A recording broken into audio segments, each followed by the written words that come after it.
de estos 4 tipos. Las infecciones bacterianas, ¿no? Por ejemplo, la enfermedad de arañazo de gato, la brucelosis, la listeriosis, la actinomicosis,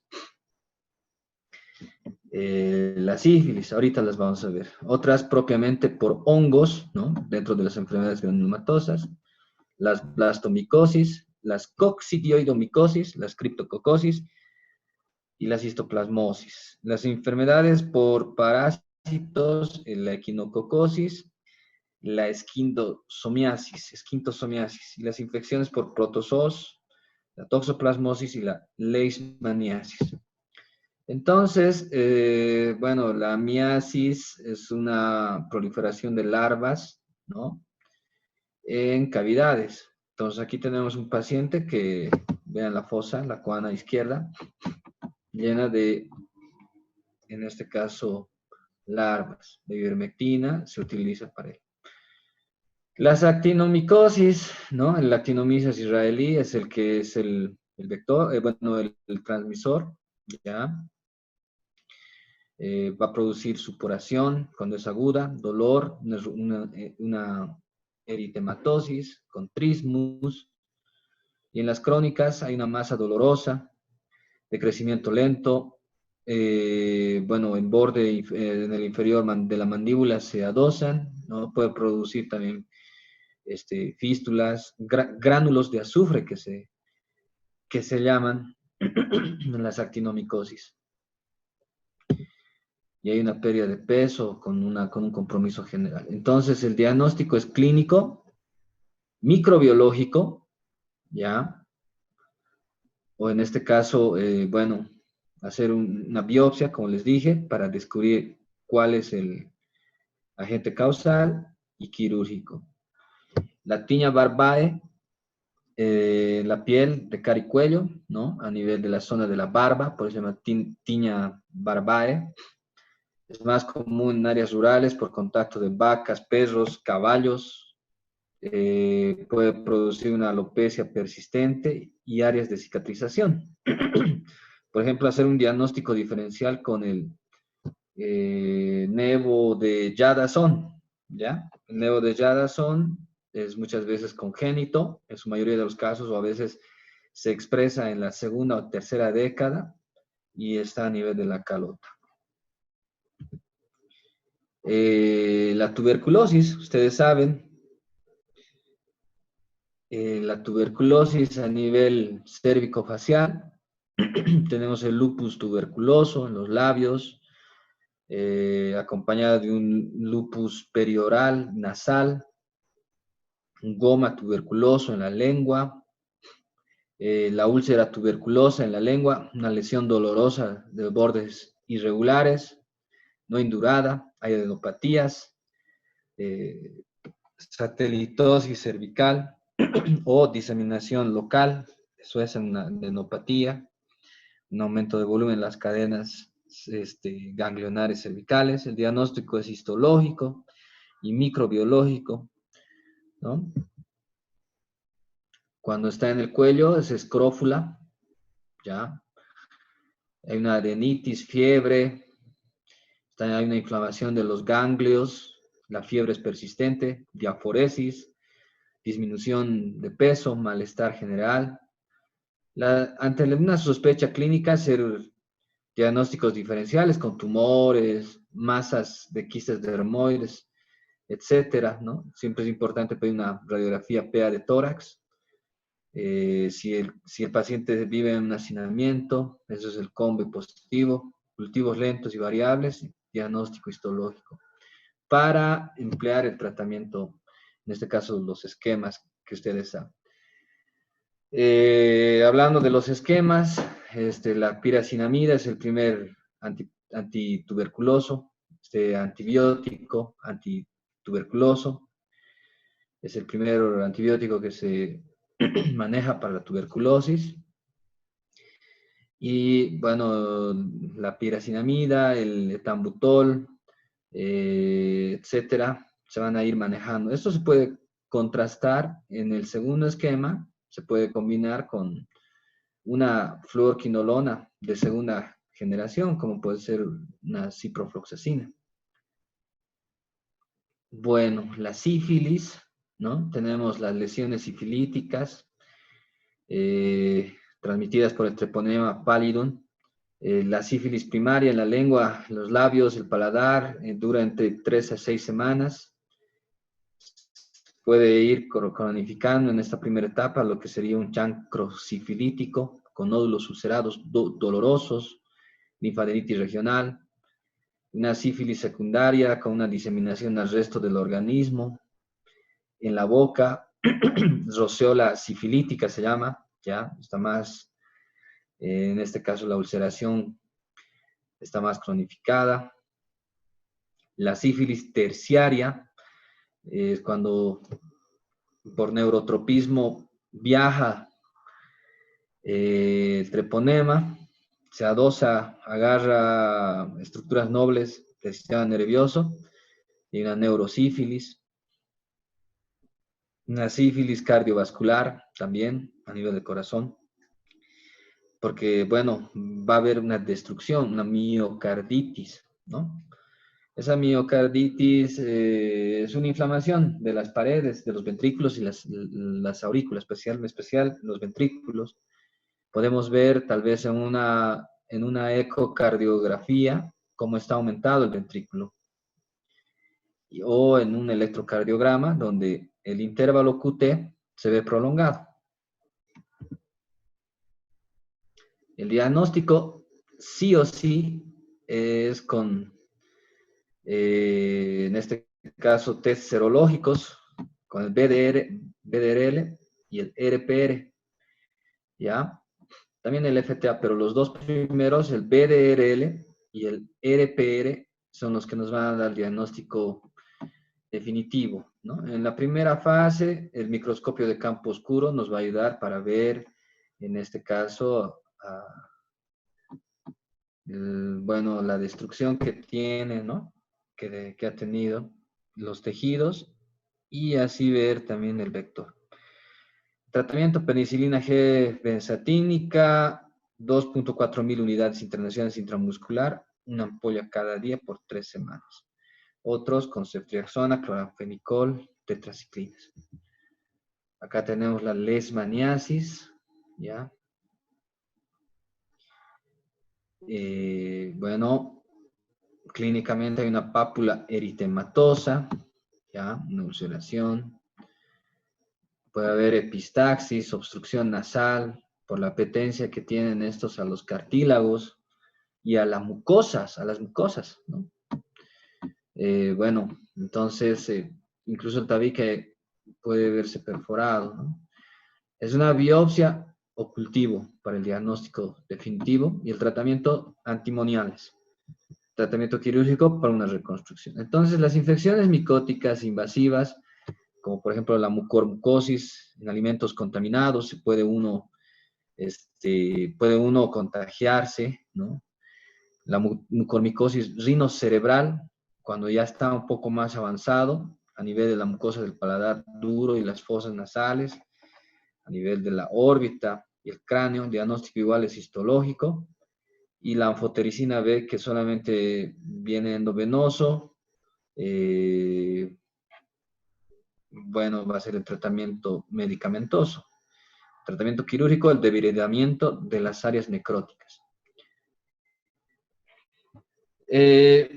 Infecciones micóticas, la aspergillus o la aspergilosis, que va a ser la enfermedad producida por el aspergillus, ¿no? Por este hongo.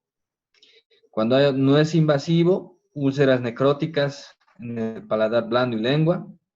Cuando es localmente invasiva, asciende hacia los senos, hacia la órbita, el paladar duro y el cerebro, ¿ya?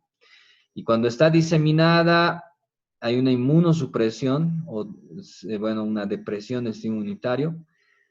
Se puede diseminar fácilmente al cerebro, la piel, etc. La aspergilosis broncopulmonar alérgica va a producir fenómenos de broncoconstricción. El Pneumocystis canini, ¿no? Se asocia también a enfermedades por VIH. Igual el Pneumocystis canini es una enfermedad, es un hongo a nivel pulmonar. Entonces, pero bueno, la aspergilosis, ¿no? Sí o sí, la biopsia, el cultivo, depende de la forma clínica, no bueno, para ver si no es invasiva, entonces no es necesaria la cirugía. Si es invasiva, fulminante, una resección quirúrgica total. Tratamiento igual, anfotericina B, rifampicina, ¿ya? La sinusitis alérgica, resección total con esteroides sistémicos. Y el pronóstico es variable. Entonces, el resultado histopatológico va a ser muy importante para que nosotros podamos ver. Por ejemplo, tenemos aquí un resultado.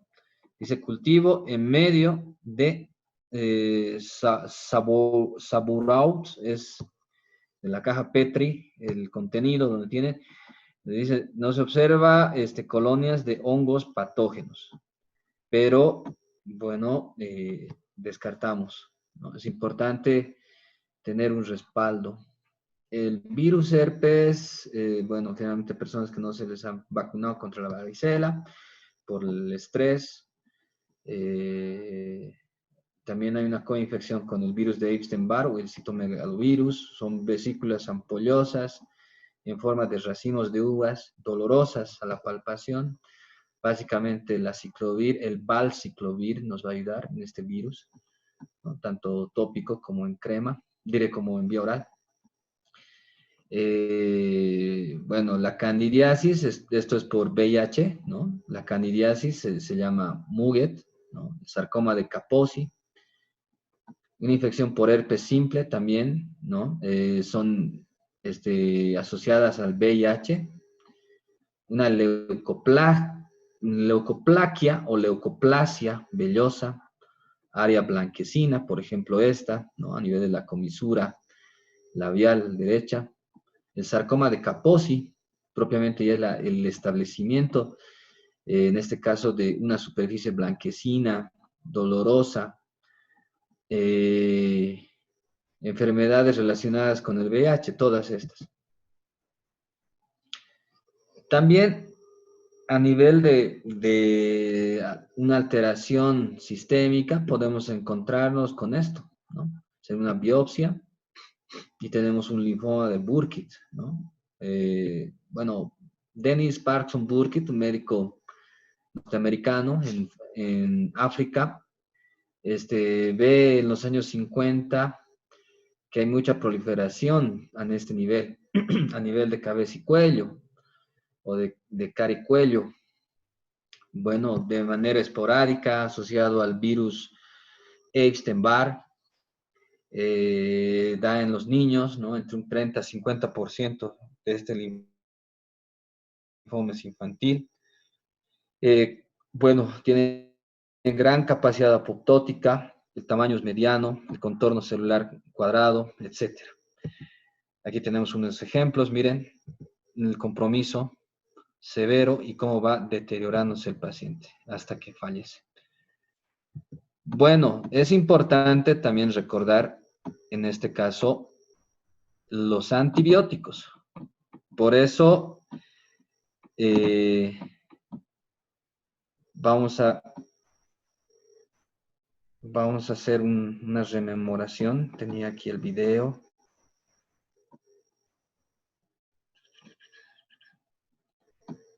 ¿Dónde está?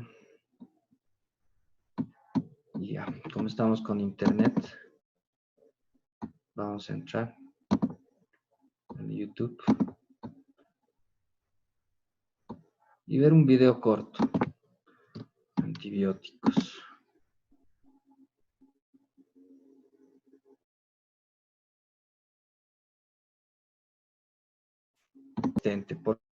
¿Por qué se hace resistente el antibiótico? Aquí pondremos antibióticos resistencia.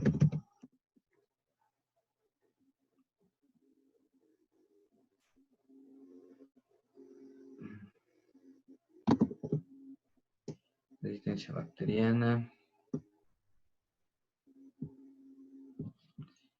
Ya, me imagino que es este. Y si no, igual lo vemos.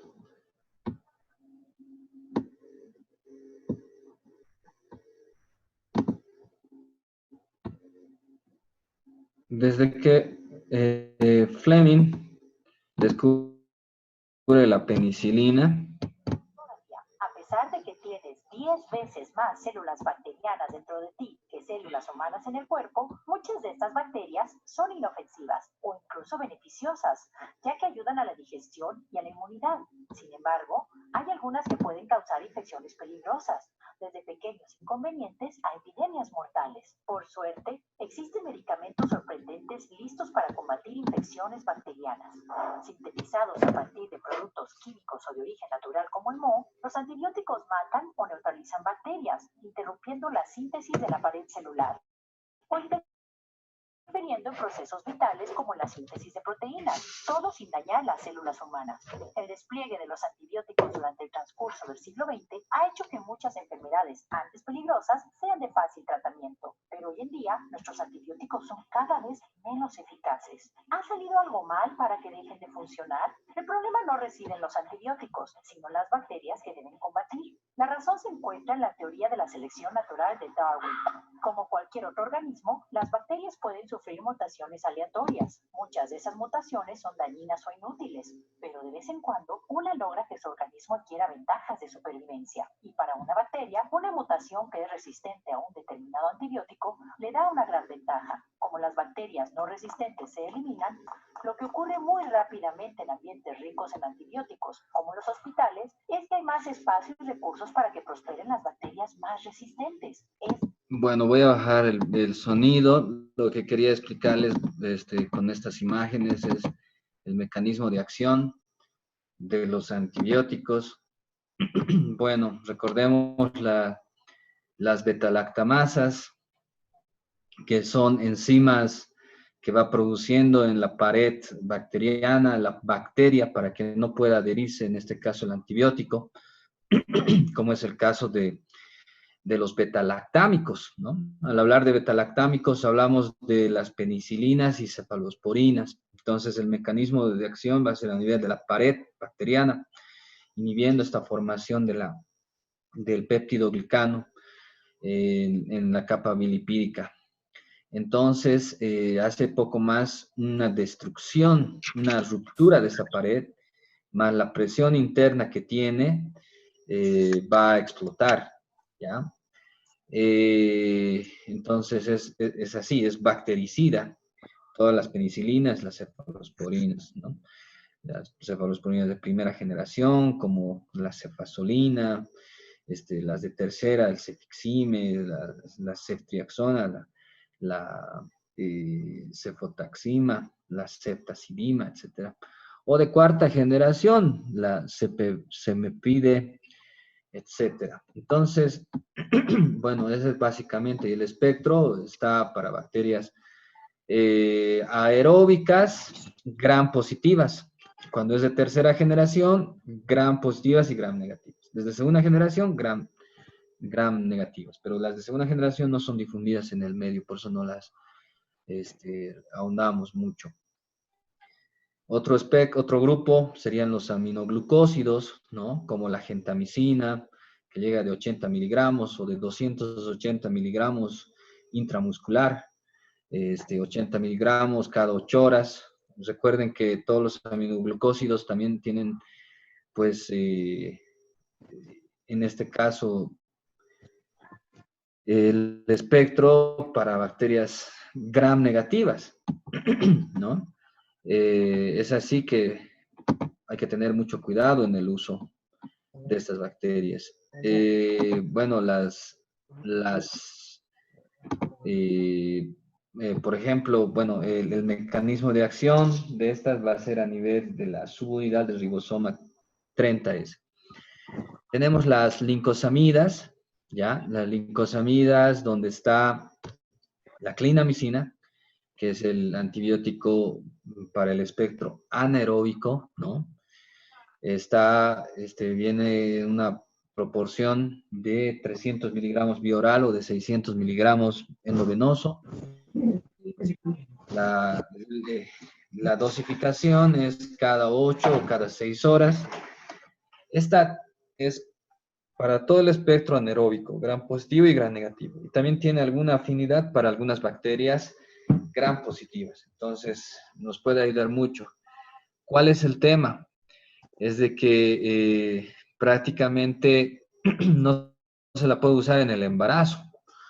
¿Se acuerdan que les dije la tabla de la FDA? Nos va a mencionar prácticamente qué medicamentos podemos utilizar, ¿no? En el embarazo y otros que no se debe utilizar. Tenemos también otro grupo, ¿no? Como es el de los inidazoles, de los antiparasitarios, ahí está el metronidazol, el cotrimoxazol, etcétera, que nos van a ayudar también para este grupo anaeróbico. El mecanismo de acción es inhibiendo la subunidad 30S del ribosoma. Y bueno, vamos a tener esa alteración, ¿no? Prácticamente si no tenemos ribosoma, entonces no se van a producir proteínas. Es la máquina que va a tener eso, va a producir. Otro grupo que ya va a abarcar prácticamente a nivel del núcleo de la célula, en este caso de la bacteria, porque también tiene un núcleo, ¿no? Va a ser el tema de las quinolonas, antiguamente llamadas fluoroquinolonas o fluoroquinolonas. Primera, segunda, tercera, cuarta generación. Primera generación, no muy difundida. Segunda generación, tenemos la ciprofloxacina o el ciprofloxacino, que viene de 200 miligramos endovenoso o de 500 miligramos 12 horas. Tenemos la levofloxacina de tercera generación de 500 o de 750 miligramos. Esa se da cada 12 horas o una vez al día. Bajito, no arriba, más abajo, más abajo. Más abajo, alguien por ahí está con el micrófono. Bueno, tenemos también el moxifloxacino, que es de cuarta generación, que ya tiene mayor espectro mientras va avanzando. Los últimos antibióticos o los de amplio espectro, ¿no? Una cosa es de espectro ampliado, como la amoxicilina más el sulbactam, que van a ir justo a producir las betalactamasas que ha formado la bacteria, ¿no? En su afán de volverse más dura, de ser más resistente, va a destruir a ese nivel el ácido clavulánico o el sulbactam. Pero cuando hablamos de amplio espectro, hablamos del imipenem, en este caso la vancomicina, ¿no? Hablamos del astreonam, que son antibióticos de amplio espectro. Es como prácticamente tenemos los primeros, un soldadito, los segundos, y los últimos que vendrían serían los cañones, los buques. Entonces, ese es el arsenal con el que contamos. Ahora, el tiempo de dar el medicamento es mínimo una semana, ¿no? Porque si es que no se da, vamos a crear, en este caso, resistencia. Y la próxima vez que estemos bueno, que tengamos una infección, ya nos va a hacer efecto. Tomar mucho en cuenta eso va a ser importante. También la parte del shock, ¿no? Incluso en el virus, en el SARS-CoV-2, ¿no? Este virus, también va a ser bien importante la respuesta inflamatoria exagerada, ¿no?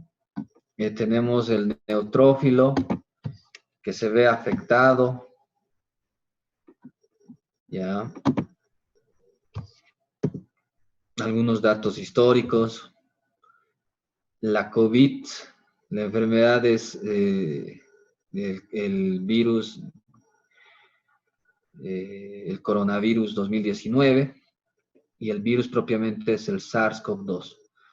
Entonces, las medidas de prevención, tenemos acá algo de historia, ya hemos un poco leído, del 25 de febrero fue el primer caso en Sudamérica, en Brasilia,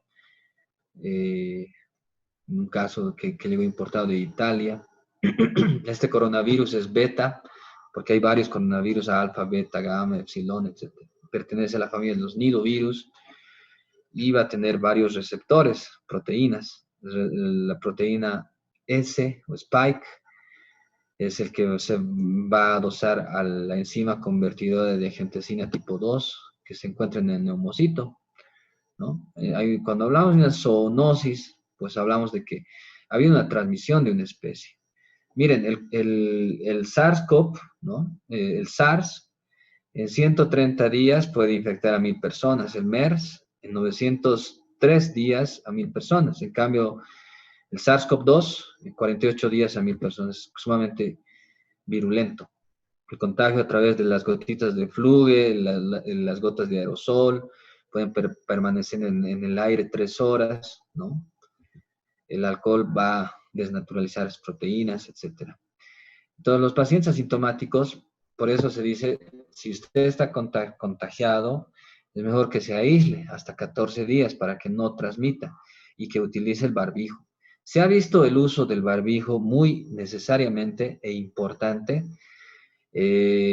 Personas que tenían, por ejemplo, hay estudios en México, etcétera, en Nueva York, me acuerdo, donde estaban dos peluqueros contaminados, pero a todos los clientes que han ingresado, que eran más de 250, a ninguno les ha contagiado. ¿Por qué? Por el uso del barbijo.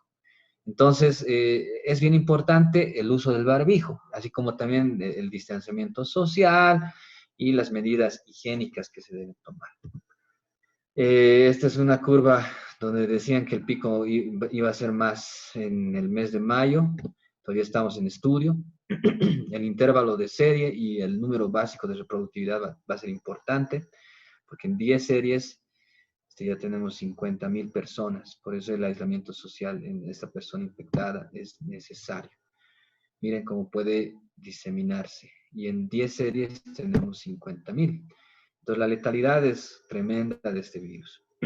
Este virus va a tener proteínas estructurales, que son estas, las externas, la S, M, N, y las no estructurales, que son la ORF, perdón, que son internas, que son las más dañinas.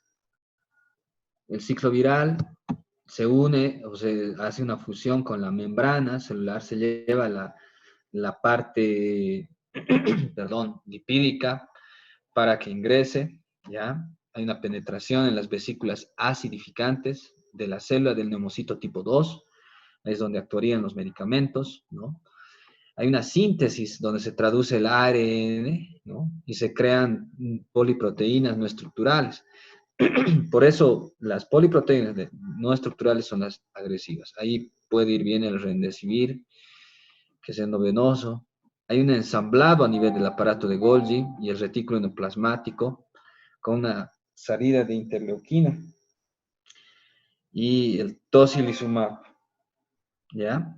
Es un anticuerpo monoclonal. Entonces el epitelio, bueno, por el estrés, el efecto citopático que puede producir la célula prácticamente empieza, los macrófagos llaman más a las inmunoglobulinas, también el natural killer produce perforinas que van a ir a dañar todas las células, ¿no? Incluso buenas. El dímero D o el D-dímero se ve aumentado, hay una alteración en el fibrinógeno, las plaquetas disminuyen también. Entonces, la coagulación intravascular diseminada, muchos pacientes con esta alteración en las fases de coagulación, entra en una trombosis, ¿no? Y por eso se les da de manera profiláctica anticoagulantes de bajo peso molecular. La transmisión a nivel de las mucosas, ¿no? La anosmia, la geusia o disgeusia, puede producir el síndrome el síndrome de Guillain-Barré. Y bueno, hay una confusión mental con convulsión, una encefalitis, una disminución del sensorio, ¿no? No se olviden de eso, mis estimados alumnos de cuarto año.